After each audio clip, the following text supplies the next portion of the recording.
Hello, welcome back. My name is Literally Dead, and today I have another 10-15 team for you, this time with Draco. The relics I'll be running will be the Mage Relic, the Mask Relic, and the Shield Relic. The altars I'll be running will be 15 Blacksmith, 10 Mage, and 5 Greed. Alright, let's just jump right in. For the initial round, I would suggest getting the Silver bonus or the Scroll bonus. That way you can guarantee a tier 4 on your first round.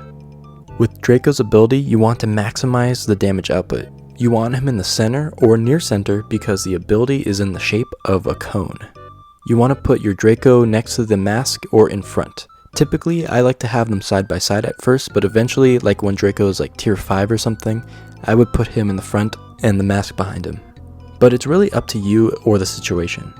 I am also using Draco's second Awaken ability. It decreases the MP cost and it increases the spell power by quite a lot. I think it's like 70% or something. The trade-off though is that the amount of hits are less, but in my opinion, I think it's a good improvement, especially with the 10 points of the Altar of Mage causing Draco to use his ability more and more. Speaking of, we have the Mage Relic.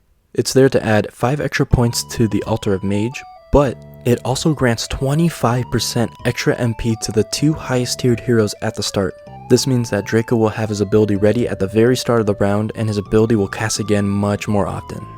As stated earlier, I also have the Mask Relic equipped, that way we can do a lot more damage with 2 Dracos around. And then I also have the Shield Relic. Again, the Shield Relic is there for extra protection, providing mighty blocks. I also have 15 points of the Altar of Blacksmith, that's to get a lot of equipment, all that good stuff. And then I also have 5 points of the Altar of Greed. You know, it just helps like with the initial round, and then like when you do elite rounds you get more silver. Yeah, it's not like game breaking or super essential for the team, it just really is icing on the cake and it helps. You can, if you want, do 15 points to the Altar of Mage, but I really don't see that as like a huge like benefit. I don't know. I don't see that as super helpful. That's why I chose 5 points for the Greed. That's not all though, you also have Lily to act as a tank. You also have Looney there to act as a boost for your Draco, and yeah, that's pretty much it. TP Relic doesn't actually help with this team because, again, Draco's ability is in the shape of a cone, and honestly, it's like really big. It's a lot bigger than I thought it would be. And with that, he usually wipes out the front line like pretty easily, especially if he has boosts from like the staffs. Oh, I forgot to mention equipment. You can give staffs and bows to your Draco, you can give swords to your Lily. No, not Lily, your Looney, sorry about that. And then you can also give armor to your Lily. Yeah, this team works really well, but if you're still struggling, you know, don't be shy to add another Lily or Looney. It doesn't always have to be strictly one Lily, one Looney, one, you know, carry. Play around with it. If you want to play it safe, add more Lily. If you want more damage, add more Looney.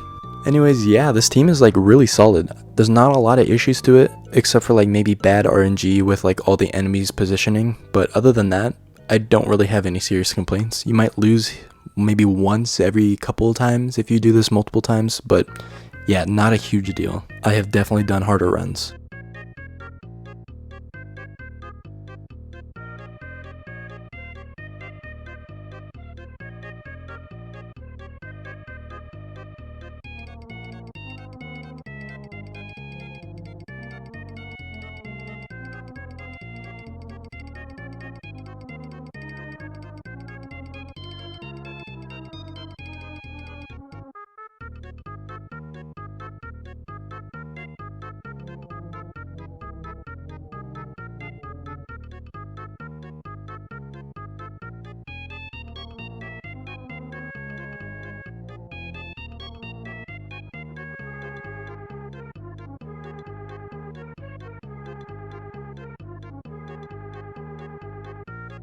Alright, boss time. You know how it is. You get rid of your Lily and add as many tier 1 Looney as possible. Each Looney provides a mighty block as well as boost your Draco.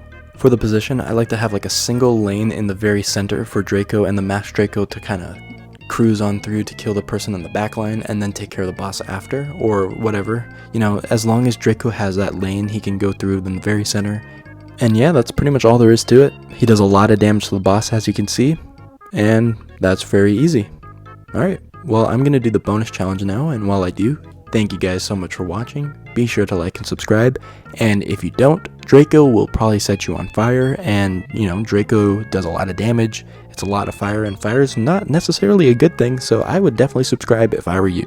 Alright, see you later.